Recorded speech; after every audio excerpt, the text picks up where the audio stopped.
Jutro je lahko tudi takšno, da čez noč ostanete brez svojega štirikolesnega ljubljenčka, predvidoma za vedno. Velika večina vozil, ki izgine v Sloveniji, izgine zato, da se razstavijo v rezervne dele. Ti deli, ko so zelo dobri pa zelo poceni, so verjetno res iz kakih sumljivih situacij prišli. Ne.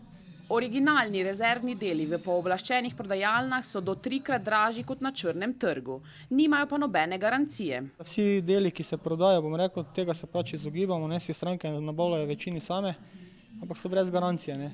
Motori, turbine in karoserijski deli gredo najbolj v promet. Nekatera vozila končajo na odpadu surovin na kilogram. In če se zgodi kraja po noči in da je bilo vozilo namenjeno za balkansko tržišče, ga do jutra ne boš več v Sloveniji našel. Policija zaseže dobro petino izmed 1300 izginulih vozil. Ne kradejo samo osebnih avtomobilov, čeprav je teh največ. Tarče so tudi avtodomi ter tovornjaki z naloženim blagom. Nekaterim v iskanju pomagajo detektivi, včasih se splača. Se najdejo vozila, ampak je treba imeti tudi kakšno srečo. Najdeno vozilo, ki je bilo v Sloveniji ukradeno, je vozilo najdeno v Južni Koreji, drugače pa vozila so bile že najdene tudi v Tuniziji, v Afriki. Kraje niso naključne, poudarja izkušeni avtomehanik. Mislim, da so vse kraje povezane z